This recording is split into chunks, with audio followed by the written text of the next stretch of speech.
안녕하세요. 수다몽더 시스토리 키담입니다.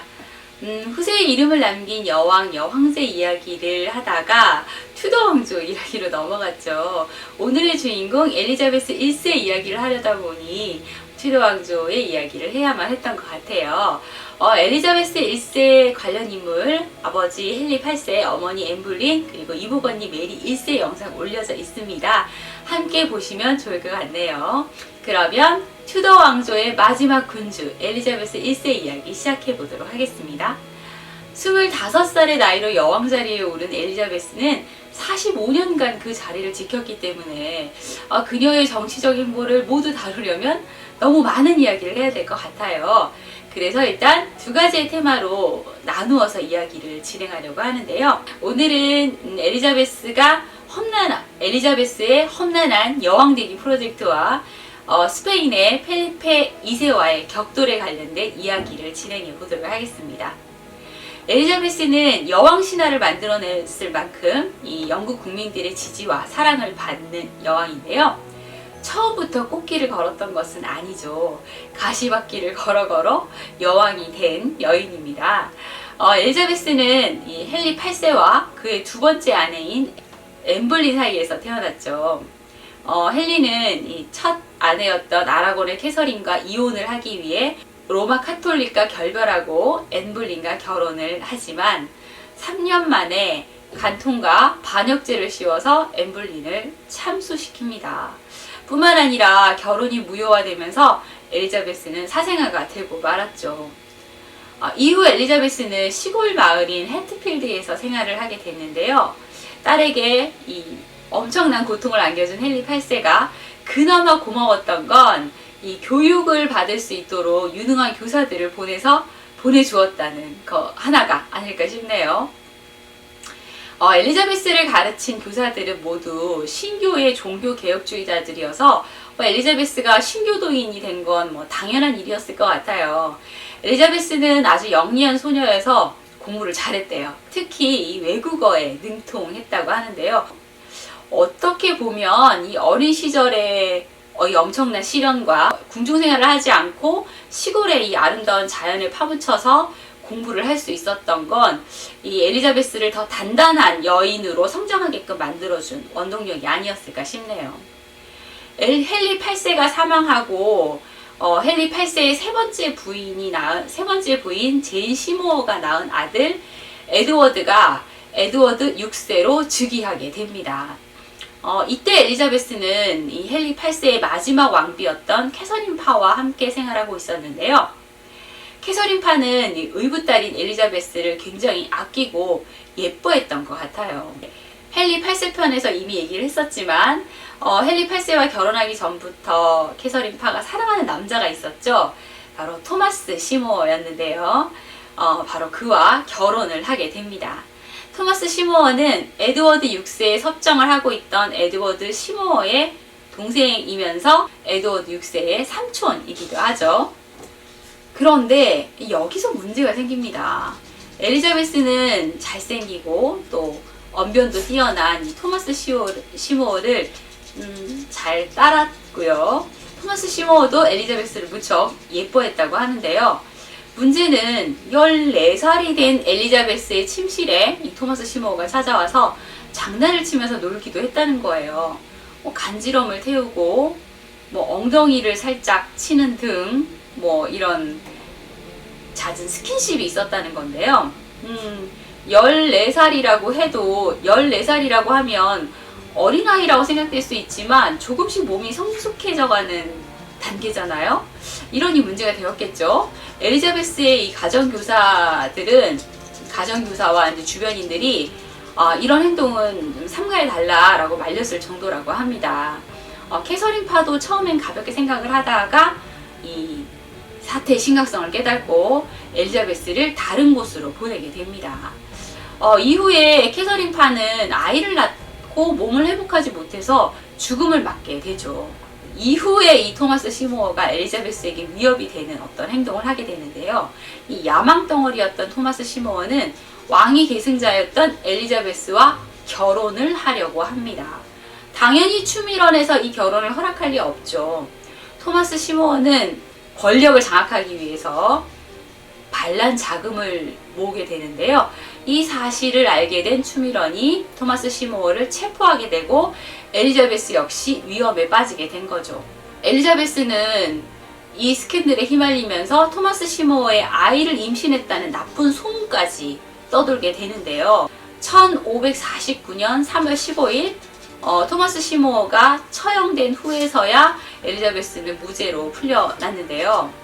이 일을 계기로 엘리자베스는 정말 세상은 냉혹한 것이구나 라는 걸 깨달으며 더 몸을 낮추고 신중한 자세를 취하면서 애어른이 되어야만 했습니다. 그러던 중 몸이 약했던 에드워드 6세가 사망을 하고 우여곡절 끝에 엘리자베스의 이복언니 메리가 즉위하면서 엘리자베스에게 또 다른 시련이 닥쳐옵니다. 메리와 스페인의 국왕 펠리페 2세가 결혼을 하자 반란이 일어난 건데요. 반란군은 메리를 폐위하고 엘리자베스를 추대할 계획을 세웠지만 결국 이 음모가 발각이 되고 주모자였던 와이엇이 체포됩니다. 엘리자베스는 또 런던탑에 갇히게 되는데요. 런던탑으로 향하던 그날은 비가 주적주적 내리고 있었죠. 엘리자베스는 축축한 포석이에 주저앉아 비를 맞고 있었는데요. 장교가 다가와 비를 맞으면 안 됩니다 라고 얘기를 했더니 이런 런던탑에 갇히느니 차라리 여기가 더 편하오 라고 얘기를 했다고 하고요. 엘리자베스를 수행하던 하인들은 끝내 울음을 터뜨렸다고 합니다. 하지만 메리는 자식을 낳지 못했고 유일한 왕위 계승자인 엘리자베스를 죽이지 못했죠. 결국 메리는 난소암으로 사망하기 직전 엘리자베스를 후계자로 지목했고요. 엘리자베스는 1558년 11월 17일 25살의 나이로 영국의 여왕이 됩니다. 하지만 엘리자베스가 즉위할 당시의 영국은 거의 허물어져 있는 상태였어요.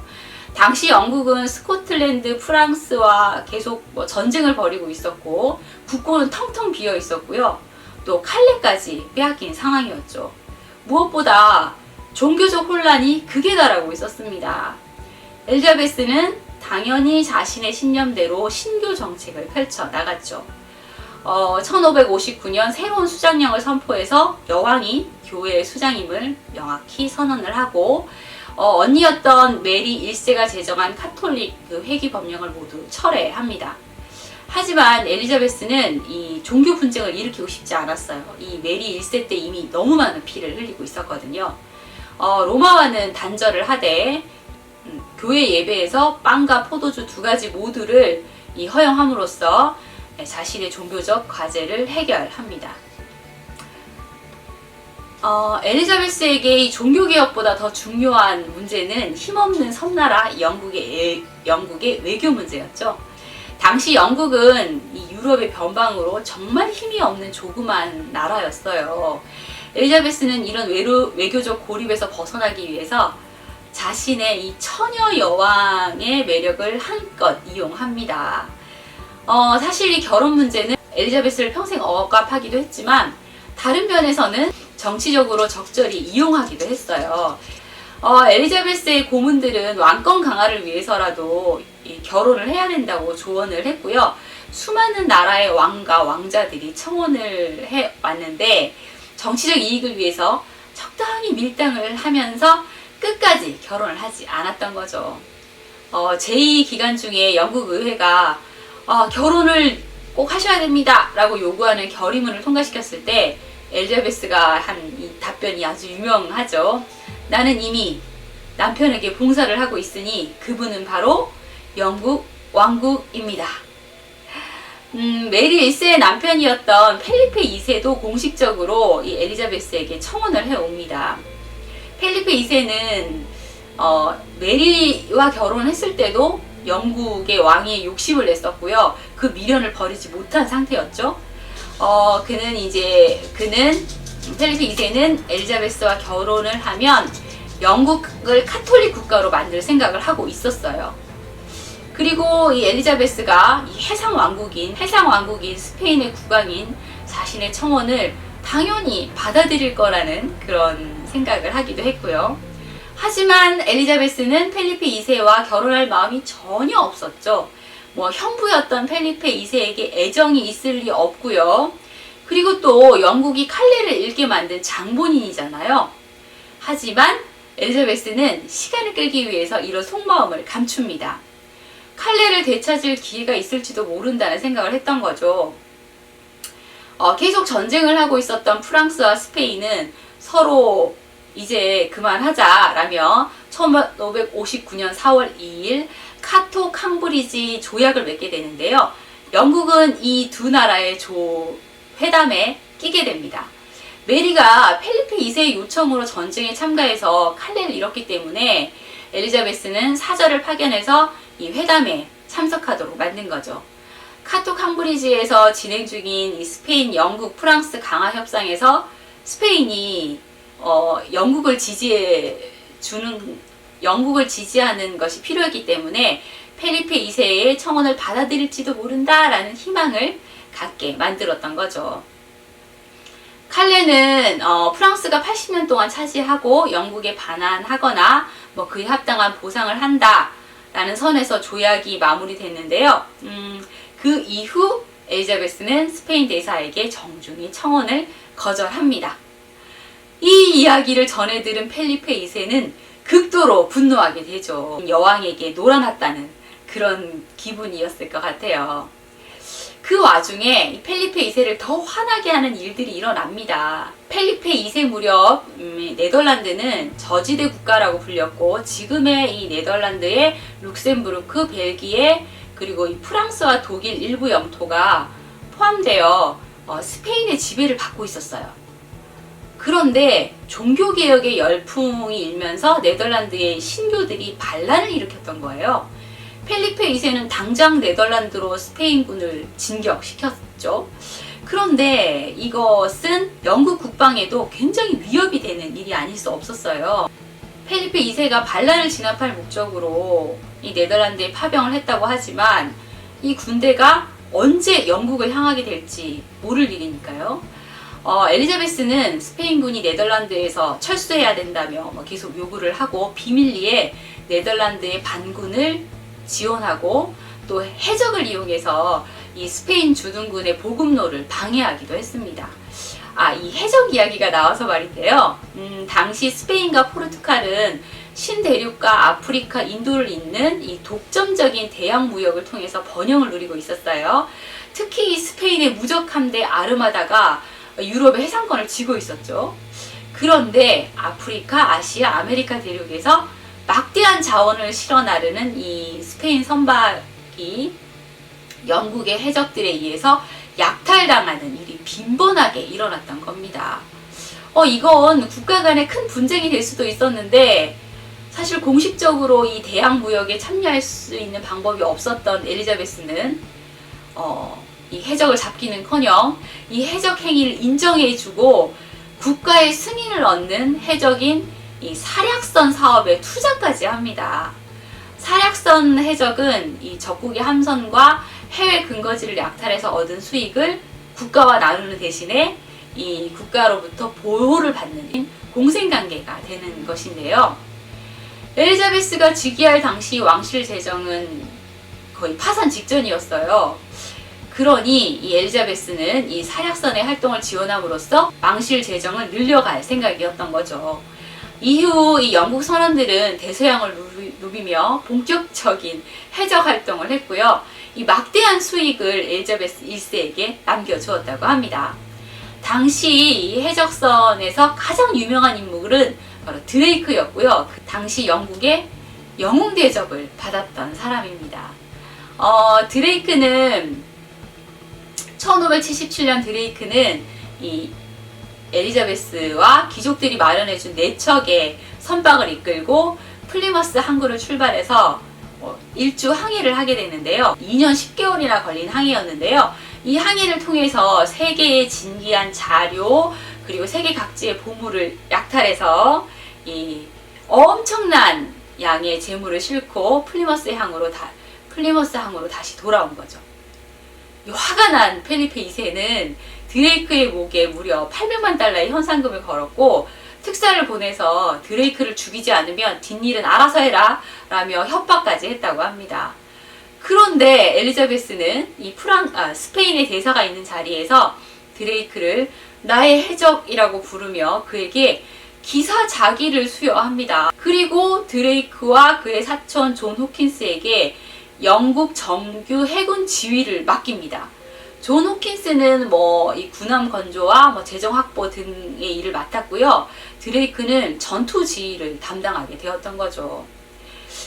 그러던 중 스코틀랜드의 여왕이었던 메리 스튜어트가 영국의 여왕이 되고자 몇 번의 반란을 일으키다 결국 단두대에서 처형되는 일이 발생하는데요. 이 이야기는 메리 스튜어트 편에서 자세히 해보겠습니다. 여튼 스페인은 이 카톨릭을 상징하는 인물인 메리 스튜어트를 은밀히 지원하면서 메리 스튜어트를 이용해서 이 엘리자베스를 제거하려고 했었어요. 그런데 메리 스튜어트가 죽음으로써 이 계획이 수포로 돌아갔던 거죠. 그래서 펠리페 2세는 결국 영국에 전쟁을 선포하게 됩니다. 엘리자베스는 먼저 치자라며 드레이크에게 스페인을 먼저 공격할 것을 명령합니다. 1587년 드레이크는 23척의 배를 이끌고 스페인으로 향하게 되죠. 사실 드레이크가 기습해올 것을 예상하지 못했었는데요. 스페인의 이 카디즈 항에 정박해 있던 이 스페인의 갤리선들은 대패를 하게 됩니다. 드레이크는 카디즈 항에 있는 모든 배를 불태워 파기시켜버리죠. 스페인의 이 함선과 수천 톤에 달해 있던 화물과 보급품들이 모두 불타고 파괴되어 버립니다. 드레이크의 이 전략으로 큰 손실을 입은 스페인은 영국 침공의 계획을 1년이나 미뤘어야만 했죠. 1588년 펠리페 2세는 드디어 영국 침공을 하게 됐고요. 전쟁이 시작됐습니다. 영국은 이 스페인의 아르마다 함대가 이 함대와 네덜란드 해군이 칼레 항에서 합쳐지기 전에 타격을 주고자 4번의 전투를 벌이는데요. 치고 빠지기 식의 전투를 했던 거죠. 하지만 스페인에게 큰 타격을 주지 못하고 이 무적 함대는 칼레 항에 입항하게 됩니다. 스페인 측에서도 영국군이 화공을 퍼볼 거라고 예상하고 있었지만 이 남풍이 부는 시기여서 큰 손실이 없을 거라고 사실은 판단을 했었어요. 하지만 행운의 여신은 스페인 편이 아니라 엘리자베스의 편이었죠. 이 150척의 거대 함선들이 이 초승달 진영으로 배치돼서 밧줄로 고정되어 있는 상태였는데 갑자기 바람이 북풍으로 바뀐 겁니다. 영국의 하워드 제독과 드레이크는 화공을 펼친 거죠. 이 화공의 폭격에 태풍까지 맞아서 이 사기가 떨어진 이 무적 함대는 결국 물러나야만 했었고요. 또 돌아가는 길에 폭풍우를 만나서 이 100여 척의 전함이 침몰하고 14,000여 명의 병사가 바다에 빠져 죽으면서 영국 정복의 꿈은 물거품이 되고 맙니다. 이 전쟁이 바로 세계 4대 해전 중의 하나인 칼레 해전입니다. 칼레 해전을 치르고 난 후 엘리자베스 여왕은 이 회색 말을 몰고 온 야영지를 방문하게 되는데요. 내 비록 힘없고 연약한 여자이지만 나에겐 영국 왕으로서의 심장과 담력이 있다. 파르마 공작이든 스페인이든 아니 유럽의 어떤 군주라도 감히 내 왕국의 경계선을 침범하는 자는 치욕을 안겨줄 것이다. 이렇게 말을 하면서 열렬한 환호와 지지를 받게 됩니다. 그러고 보면 지도자들은 이런 쇼맨십이 좀 필요한 것 같아요. 그런 일면에서 엘리자베스는 아마 화려한 복장과 이 화장을 한 게 아닌가 싶기도 하고요. 칼레전은 이 대영 제국을 건설하는 데 큰 역할을 하게 되었는데요. 이 전쟁 이후 영국과 스페인의 처지는 완전히 뒤바뀌게 되었고요. 영국 식인교도들의 힘도 점점 세지게 됐던 거죠. 이후 영국은 해상 패권 국가로 발돋움하게 되었고요. 전 세계로 제국을 확장해 나갑니다. 북미, 인도, 동남아, 아프리카, 중앙아시아 등의 제국 식민지를 만들어 갔고 300년간 대영 제국으로 복속됩니다. 영국은 인도에 동인도 회사를 건설했고 또 북미에는 그 식민지 모험가였던 월터 롤리경이 버지니아를 개척했는데요. 이 버지니아는 처녀 여왕이었던 엘리자베스 1세를 기리기 위한 이름이기도 했죠. 이 엘리자베스 시대는 또 영국 르네상스 시대라고 불리는 문예의 부흥시기이기도 했습니다. 강대국이었던 스페인의 승리를 하면서 영국의 자긍심은 점점 높아져 갔고요. 카톨릭의 영향권에서 벗어나 이 개신교 국가로서 이 국가적인 위상도 높아지면서 문학, 예술의 이 각 방면이 크게 발전을 보였던 거죠. 여러분도 잘 알고 계신 시대를 대표하는 작가인 셰익스피어가 변방의 하급 언어로 취급받던 이 영어를 사용해서 최고 수준의 예술 작품을 탄생시키면서 영어가 오늘날에 이르러서는 세계어로 도약하게 된 것이죠. 당시 이 최강대국인 스페인을 상대로 영국이 승리할 거라고 예상한 사람이 몇이나 있었을까요? 그리고 이 전쟁에서 졌다면 엘리자베스의 운명은 또 나락으로 떨어졌을지 모르는데 어떻게 보면 정말 대단한 도박꾼이 아닌가 이런 생각이 듭니다. 평생 자신의 운명을 건 도박을 했는데 이기는 도박을 했던 거죠. 이 엘리자베스의 치세를 살펴보면 뛰어난 정치가였다는 건 부정할 수 없는 사실인 것 같습니다. 오늘은 이 스페인과의 전쟁에서 승리함으로써 진정한 여왕으로 우뚝 서게 된 엘리자베스 1세에 대한 이야기를 해보았고요. 다음 편에서는 처녀 여왕 엘리자베스의 남자들, 결혼은 안 했지만 꽁냥꽁냥 스토리는 있을 수 있으니까요. 그 부분 이야기를 해보도록 하겠습니다. 좋아요와 구독 부탁드립니다. 지금까지 수다몽더 시스토리 키담이었습니다. 감사합니다.